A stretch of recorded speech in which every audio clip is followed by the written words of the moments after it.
chaos, crashes over time. And one driver who refuses to cool off, Carson Hocevar, just pulled off another win in Texas, and the way it happened might be even bigger than the result itself, because this wasn't clean. This wasn't easy. This was survival, and Hocevar outlasted all of it. Friday night at Texas Motor Speedway turned into a war zone. 2 red flags, multiple wrecks, an overtime restart, and at the end of it, Hocevar makes the move.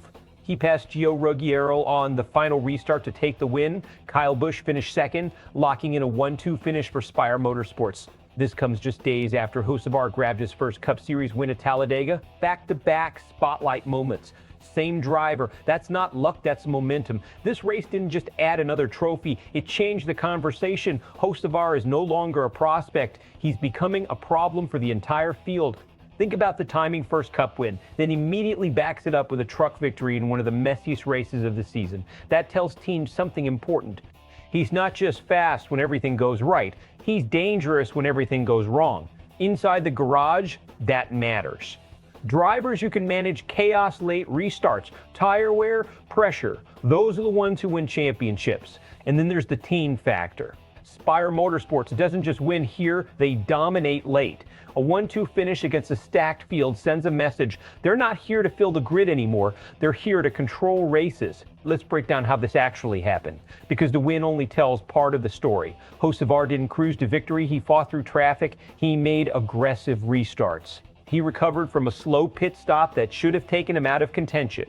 That's the key moment right there. A 24-second stop mid-race should have buried him. Instead, he resets, regroups, and climbs right back into the fight. That's race intelligence. Now look at the closing laps. You've got multiple contenders. Ruggiero, Honeycutt, Busch all within reach. Cautions stacking up. Drivers getting desperate. This is where races are usually lost, but Hocevar thrives here. On the final restart, he times it perfectly. Ruggiero gets loose just enough. Hocevar doesn't hesitate. That split-second decision, that's elite-level instinct. And here's the bigger takeaway. He's beating veterans at their own game, out-restarting them, out-positioning them, out-executing them under pressure. That's not something you can teach overnight.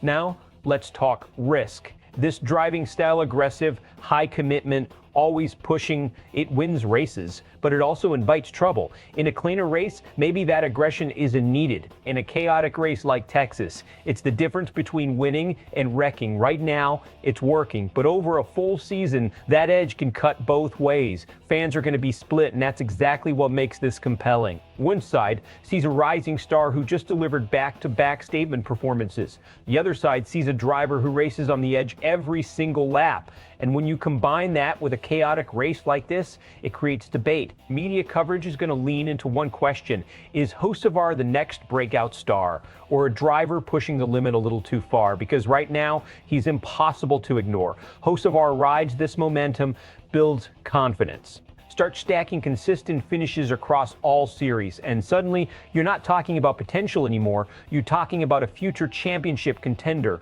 The aggression catches up to him, mistakes start replacing results, and those late race risks turn into DNFs instead of wins.